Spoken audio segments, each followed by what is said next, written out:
Sono 540 i contagiati nelle ultime 24 ore in Calabria, ancora preoccupanti i dati del Cosentino con 245 positivi, 5 ricoveri in più in area medica e 6 vittime che portano il totale a 916. Consegnate all'Annunziata di Cosenza 14 pizza box che corrispondono a 16.300 dosi, salve le prenotazioni effettuate per questa settimana. Al lavoro da oggi per attrezzare il reparto ex hospice dell'ospedale di Rogliano, il reparto Covid. Saranno 24 i posti letto, ma Guccione attacca la regione, dovevano essere pronti già da mesi. Cresce il contagio, aumentano i casi, sempre più cittadini ricorrono al tampone, lunghe file, attese estenuanti, in pochi i sanitari destinati a questo compito. Sequestrati i beni per un valore di 1 milione di euro ad un imprenditore reggino già rinviato a giudizio per associazione mafiosa. Buonasera da Anna Franchino e ben ritrovati a questa nuova edizione in diretta del nostro telegiornale. Lo avete visto dai titoli. In apertura parliamo del bollettino regionale perché abbiamo 540 nuovi positivi in Calabria, 245 solo nella provincia di Cosenza e poi ci sono altre 6 vittime. Ancora alto il numero di contagi in Calabria, i nuovi positivi sono 540, mentre 3.785 i tamponi eseguiti. Le persone risultate positive al coronavirus nella nostra regione dall'inizio della pandemia sono 53.024, quelle negative 613.652. Ancora alto il numero di contagiati nella provincia di Cosenza, che oggi ne registra ben 245, 93 a Catanzaro, 61 a Crotone, 8 a Vibo Valentia e 133 a Reggio Calabria. Più 5 i ricoveri in area medica che portano il totale a 476, 42 invece in terapia intensiva, 6 le vittime di oggi, 4 nel Cosentino, 1 nel Catanzarese e 1 nel Reggino che portano il totale a 916.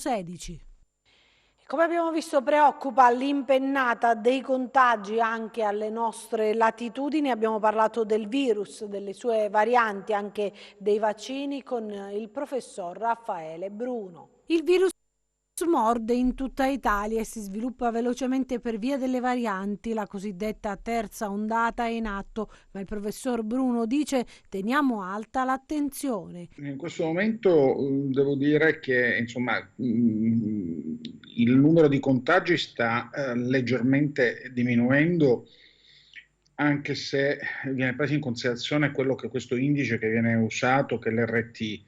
Sarebbe importante vedere qual è la prevalenza delle infezioni, che in questo momento purtroppo è ancora alta nel nostro paese, supera i 250 ogni 100.000 abitanti. E questa sicuramente rende ragione del fatto che ancora ovviamente il virus circola molto, ci sono molti morti. Per il resto, insomma, devo dire che la situazione ancora non abbiamo l'effetto importante dei vaccini sul contagio, se non in alcune fasce della popolazione, tra cui sicuramente i sanitari e gli over 80, almeno in alcune parti d'Italia. In Calabria l'impennata di contagi è frutto di comportamenti sbagliati. Il virus cammina sulle gambe delle persone, per cui appare del tutto evidente che non ci sono altri motivi per cui il virus sia diffuso, quindi evidentemente c'è stato un calo di tensione che ha portato verosimilmente alla diffusione del virus. Insomma. A me non mi appassiona parlare di questa storia dei colori. Torno a dire, i colori fanno parte di la valutazione colorimetrica del rischio viene fatta in base a dei numeri. I numeri, come dicevo, fondamentalmente viene fatto in base all'indice RT. Se prendiamo in considerazione altri parametri, forse non era, insomma, alcune zone d'Italia non erano da zona arancione ma rimanevano in zona rossa. Alla fine comunque il comportamento responsabile delle persone, indipendentemente dal colore che in quel momento la regione è in quel momento, perché torno a dire, se si hanno dei comportamenti virtuosi il virus non si diffonde. E poi sui vaccini dice sono sicuri. C'è molta attenzione da parte delle autorità sanitarie nel verificare, nel bloccare, per esempio nel caso di Johnson Johnson, che è l'ultimo caso, si sono avuti 6 casi su circa 7 milioni di dosi somministrate. Faccio un esempio: l'evento trombotico è molto più frequente nelle donne in età fertile che assumono la pillola anticoncezionale che non in coloro che fanno il vaccino. Dipende come si vuole leggere il dato. È chiaro che forse un'informazione più puntuale, più corretta, meno erratica avrebbe portato sicuramente a una consapevolezza diversa da parte dei cittadini. Io continuo a reputare i vaccini sicuri e gli eventi sono, oserei, trascurabili. Ripeto, Johnson Johnson è stato bloccato per 6 sospetti casi su circa 7 milioni di dosi somministrate. Quindi, insomma, direi che se vogliamo vedere, torno a dire, il bicchiere mezzo pieno, dobbiamo essere contenti del fatto che le autorità sanitarie sorvegliano molto qualsiasi tipo di evento che può essere anche lontanamente correlato alla somministrazione del vaccino. E intanto sono state consegnate all'Annunziata di Cosenza 14 pizza box che corrispondono a 16.300 dosi, salve dunque le prenotazioni effettuate per questa settimana.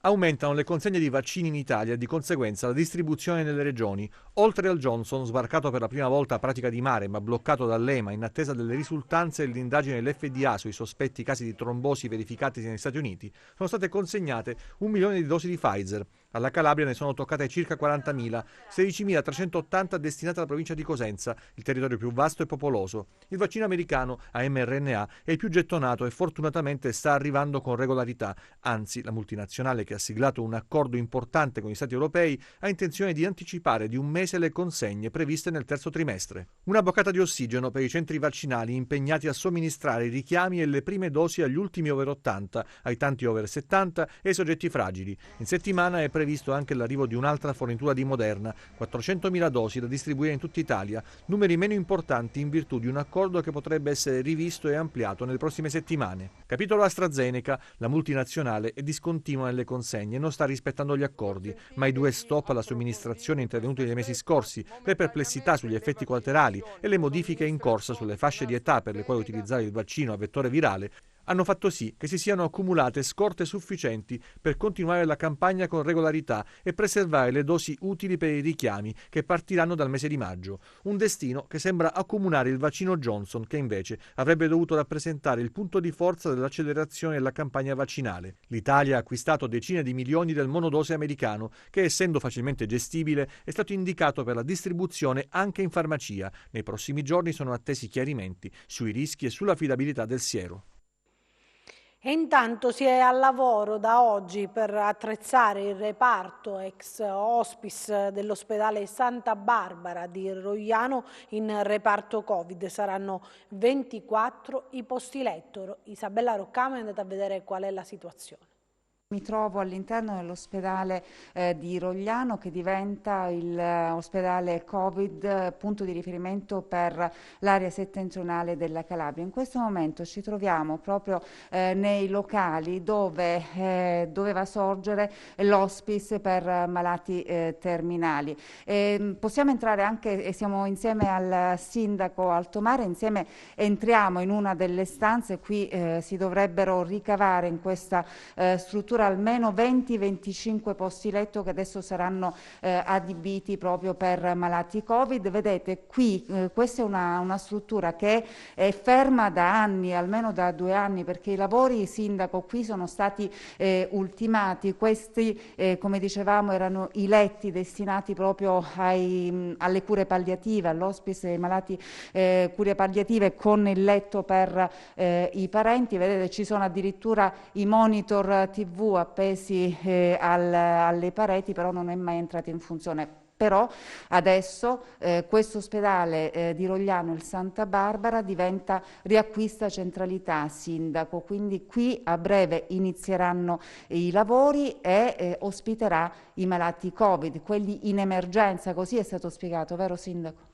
Sì, io ho avuto ieri nel tardo pomeriggio la telefonata della dottoressa Mastrobuono, il commissario dell'azienda ospedaliera, dove mi annunciava questa idea di fare l'ospedale di Rogliano centro Covid per la Calabria settentrionale. È chiaro che questa ulteriore richiesta di impegno dell'ospedale di Rogliano sancisce ormai un ruolo incontrovertibile che l'ospedale di Rogliano ha all'interno dell'azienda, e di questo sono contento, posto che questo ruolo debba essere riconosciuto dopo la fine della pandemia, che io auguro si verifichi al più presto. Per cui siamo qui a vigilare, nel senso che bisogna capire la tipologia dei malati che verranno qui a Rogliano, quali lavori necessitano appunto questo reparto per adeguarlo ai malati Covid, posto che a Rogliano è già presidio Covid, sono 24 posti che sono già in essere, con le risorse umane che sono sottostimate rispetto al dato complessivo, perché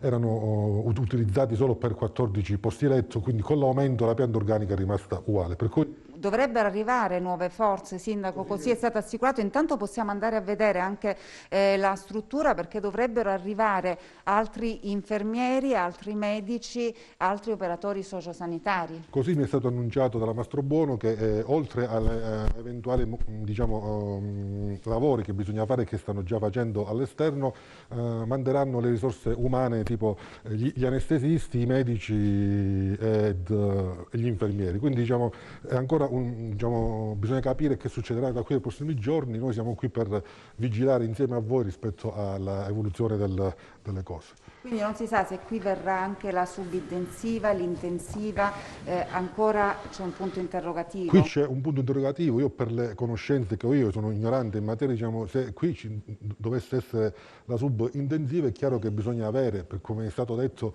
una rianimazione non a 18 km, ma all'interno dell'ospedale. Queste sono cose che valuteranno i tecnici, valuteranno gli addetti ai lavori. Noi siamo qui a capire quello che succede in un momento di grande particolare che stiamo vivendo, e che l'ospedale di Rogliano, come rogliani siamo orgogliosi di poter dare una mano per risolvere questo problema. E sulla carenza dei posti letto in provincia di Cosenza interviene anche il consigliere regionale Carlo Guccione, che denuncia l'ennesimo paradosso. Sulla carenza di posti letto nel Cosentino interviene il consigliere regionale Carlo Guccione, che denuncia non è stata attuata l'ordinanza. Siamo all'assurdo in Calabria. Esisteva una ordinanza che predisponeva la realizzazione di posti Covid aggiuntivi nell'area nord della Calabria, nell'area sud e nell'area centro. Questo avveniva nel novembre 2020. Nulla di questo è stato realizzato, perché oggi, in modo maldestro, la task force che si è riunita ieri alla Cittadella ha riproposto lo stesso progetto, lo stesso schema che era nell'ordinanza. Perché non si sono realizzati i posti letto aggiuntivi Covid nell'ospedale di Rogliano, nello SPOC Castrovilla di Paola, a Gioia Tauro, così come prevedeva quell'ordinanza? Perché le ASP, che avevano 5 giorni di tempo per realizzare quell'ordinanza, non lo hanno fatto? Nell'ordinanza era anche previsto che se non lo facevano le ASP e le aziende ospedaliere sarebbe subentrata la protezione civile. Dobbiamo dare risposte a un'emergenza sanitaria, in particolare molto molto grave nella provincia di Cosenza, attraverso la realizzazione di una rete anti-Covid efficace.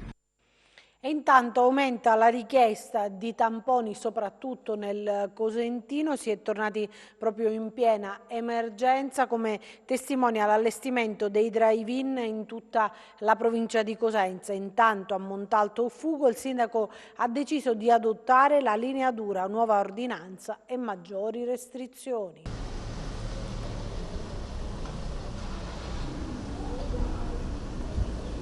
Il lungo serpentone di auto, qualche chilometro di fila in via degli Stadi. Noi siamo all'ingresso del tamponi Covid-19, 150 quelli prenotati solo per stamattina. Nelle ultime settimane l'emergenza si tocca con mano, ci dicono gli operatori. Abbiamo aumentato secondo me del 30% la richiesta di tamponi, ed è una richiesta il cui riscontro poi positivo lo abbiamo a livello degli esiti, quindi non sono richieste ingiustificate.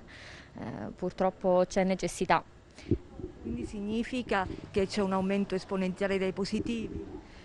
Rispetto a prima sì, abbiamo diversi casi in più, sicuramente. Rispetto a 2 settimane fa, 3 settimane fa, la differenza si nota, la stiamo notando tutti. Il numero di prenotazione è attivo per chi dovesse averne bisogno. 0984 8355 83 è il numero della nostra centrale operativa, attivo dalle 8 di mattina alle 20 di sera. Ovviamente in relazione all'aumento del numero di casi chiediamo anche un po' di pazienza all'utenza, se c'è da fare 4-5 minuti di attesa, purtroppo le persone sono tante, la provincia è grandissima, parliamo di una delle province più grandi d'Italia, è chiaro che noi ce la mettiamo tutta, ma ci vuole anche un po' di pazienza da parte dell'utenza, mettiamola così. Altri drive-in a Rende e Montalto solo per restare nell'area urbana cosentina, proprio a Montalto Uffugo, lo conferma il sindaco negli ultimi giorni, impennata di casi. Abbiamo intorno a 150 casi accertati su Montalto di positività.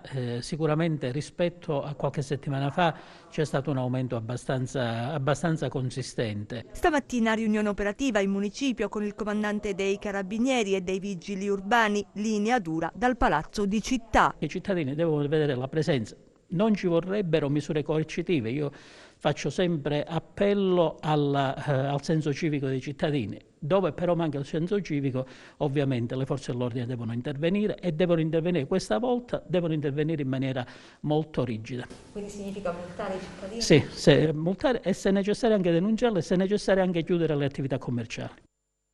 E anche a San Giovanni in Fiore il sindaco Succurru ha predisposto una sorta di lockdown. Dopo l'istituzione della zona rossa a San Giovanni in Fiore da parte del presidente facente funzioni Spirlì, il sindaco Succurru decide un'ulteriore stretta per contenere la diffusione del contagio. Abbiamo aggiunto proprio ieri, partendo da oggi, un'ordinanza sindacale con la quale abbiamo ridimensionato quella che era la presenza dei cittadini sul territorio, quindi andando a contingentare le presenze all'interno dei supermercati, delle attività commerciali, all'interno dei luoghi di culto, chiudendo i parchi, perché ci siamo resi conto che nell'ultima settimana il numero di casi positivi era aumentato notevolmente. Considerate che non solo i dati accertati sono circa 150, ma non abbiamo contezza dei tamponi effettuati nell'ultima settimana. Ciò vuol dire avere un numero notevolmente più alto. A questo aggiungiamo che San Giovanni non ha il reparto Covid e che l'ospedale di Cosenza è in tilt, quindi l'unico modo per salvaguardare in questo momento e tutelare la salute dei cittadini è stato quello di attuare una misura più restrittiva affinché al più presto si possa ritornare in una situazione di almeno pseudonormalità. E anche il commercio è in crisi a causa della pandemia, il grido d'allarme degli imprenditori. Noi commercianti in questo momento stiamo vivendo una situazione praticamente drammatica, senza aiuti statali, senza vendita, con le spese che sono sempre le stesse rispetto a quando lavoravamo prima, e questo è quello che sta succedendo in questo momento per noi commercianti. I contagi sono sicuramente sono sempre tanti e questo ci fa paura, però basterebbe un po' di controllo in più da fare anche fuori, lì dove magari nel passeggio, nei punti più focali, anche il cliente ha bisogno di abituarsi alle aperture, quindi anche mentalmente si deve abituare, cioè, i negozi sono aperti, posso andare a fare dello shopping. La gente si spaventa, quindi giustamente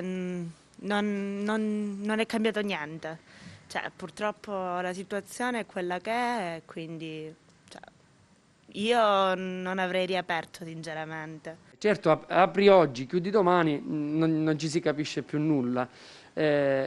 Però sicuramente confidiamo in un futuro immediato, migliore.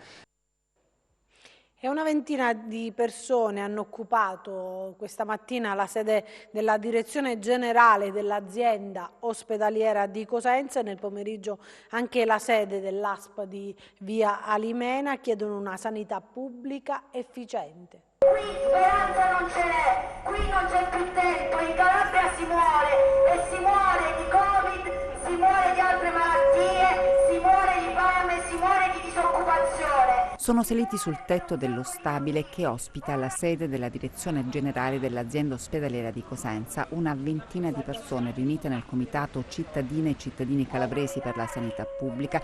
Chiedono una sanità efficiente, l'azzeramento del debito sanitario, la fine del commissariamento, la riapertura degli ospedali e l'assunzione di personale. Un anno di pandemia non si può parlare più di emergenza o di straordinarietà. Il problema è che da noi l'emergenza è normalizzata, siamo sempre in emergenza ordinaria. I manifestanti chiedono anche l'intervento del ministro della Salute Roberto Speranza affinché venga in Calabria a rendersi conto della situazione, che è assolutamente diversa, sottolineano, rispetto al resto d'Italia, e possa trovare nell'immediato una soluzione, almeno per evitare che le persone muoiano in attesa di un posto letto. Adesso ci spostiamo a Rossano per la visita del vice ministro Cancellieri per la Sibari Rossano.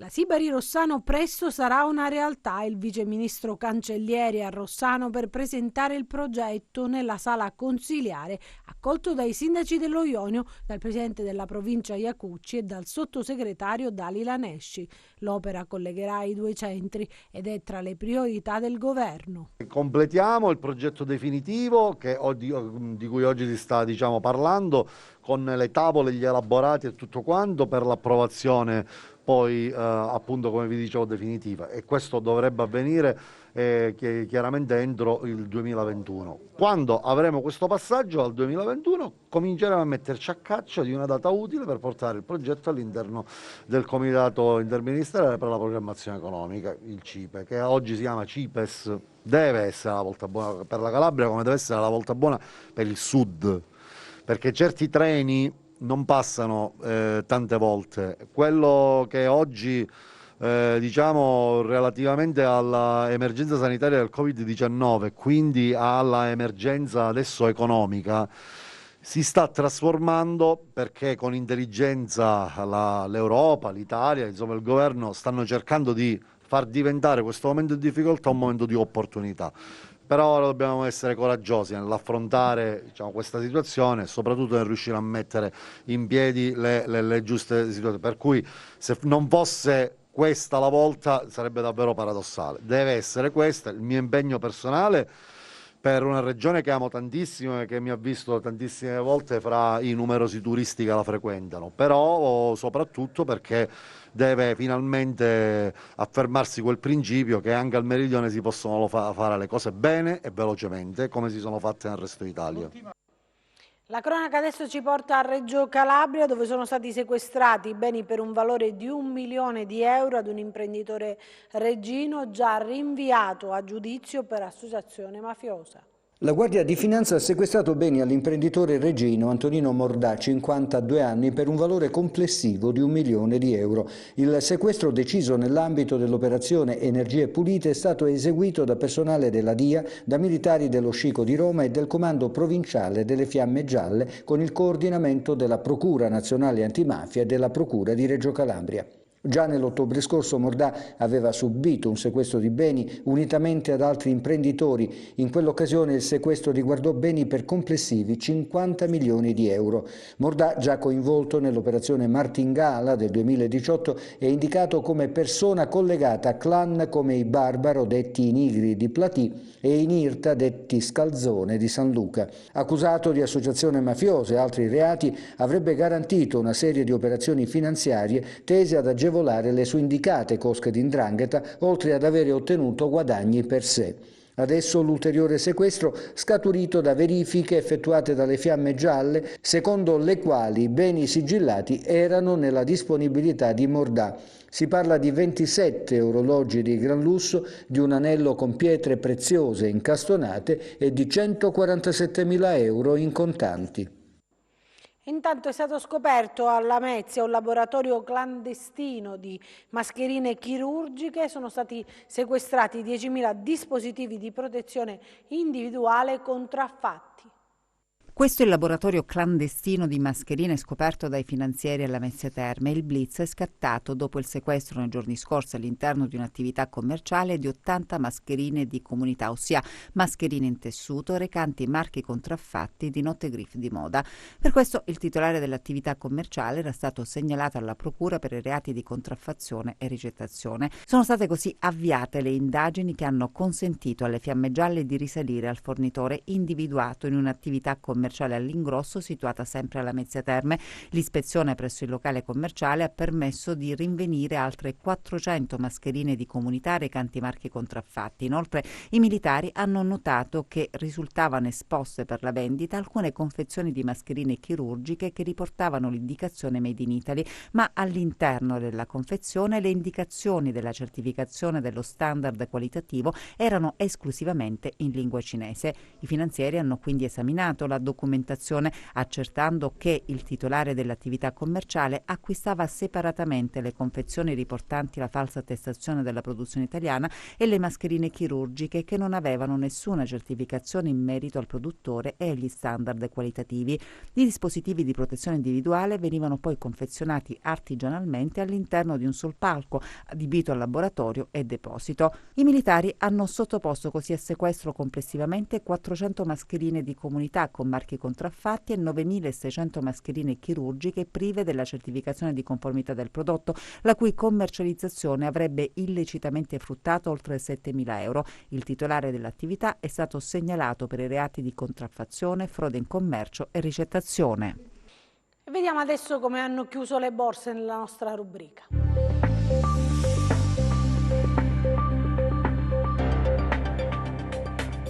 Chiusura contrastata per le borse europee. Negli USA la stagione di trimestrali si è aperta oggi con i risultati dei colossi finanziari Goldman Sachs, JP Morgan e Wells Fargo. In programma un intervento di Jerome Powell, mentre in serata verrà diffuso il Beige Book. Nel vecchio continente Christine Lagarde e Luis de Guindos hanno sottolineato che i rischi di instabilità finanziaria sono contenuti, sebbene resti elevata la vulnerabilità. Lagarde ha ribadito che resta cruciale velocizzare le vaccinazioni in tutto il mondo. L'amministrazione USA ha rassicurato che la campagna di immunizzazione procede senza intoppi nonostante la sospensione del farmaco di Johnson & Johnson, sul quale l'EMA deciderà la prossima settimana, anche se la società ha già annunciato un rinvio delle consegne in Europa. Intanto la Commissione UE ha annunciato che prenderà in prestito fino a 800 miliardi, il 30% attraverso Green Bond, per finanziare il piano Next Generation EU, che può fornire un sostegno di circa il 5% del PIL se usato pienamente. Così il FTSE MIB chiude in flessione dello 0,1%, sostanzialmente invariato anche il DAX di Francoforte a meno 0,2%. Modesti rialzi per il CAC 40 di Parigi a più 0,4%, il FTSE 100 di Londra a più 0,7%, l'Ibex 35 di Madrid a più 0,8%. A Wall Street restano positivi il Dow Jones a più 0,7% e l'S&P 500 a più 0,1%, mentre scivola sotto la parità il Nasdaq a meno 0,3%, dove ha debuttato oggi Coinbase. Sul Forex l'euro-dollaro viaggia a 1,197 e il cambio tra biglietto verde e yen resta in area 109,0. Accelerano le quotazioni del greggio, con il Brent a più 4,2% a $66,35 e il WTI a più 4,5% a $62,85. Sull'obbligazionario lo spread BTP Bund resta in area 104 punti base, con il rendimento del decennale italiano in rialzo allo 0,78%. Tornando a Piazza Affari, tra le aziende più capitalizzate avanzano i petroliferi Tenaris a più 4,8 grazie anche all'upgrade a buy di Equita, Eni a più 2,6 e Saipem a più 2,1%. In rosso soprattutto Campari e Amplifon a meno 1,7. Grazie e buon proseguimento di serata. E chiudiamo con le previsioni del tempo.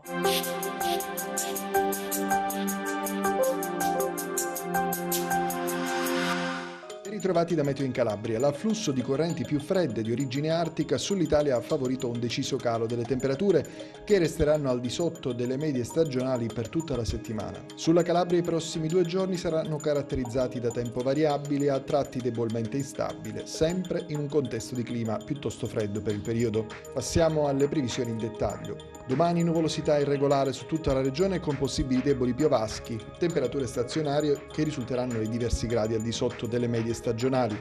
Passiamo al comportamento di mari e venti. Domani poco mosso il Mar Tirreno con venti a regime di brezza, mosso il Mar Ionio con venti deboli di direzione settentrionale. Per essere sempre aggiornati sull'evoluzione delle condizioni meteo, vi rimando, oltre al nostro sito www.meteoincalabria.com, anche alla nostra pagina Facebook Meteo in Calabria. È tutto, io mi fermo qui, grazie per averci seguito e buon proseguimento con i nostri programmi. Arrivederci.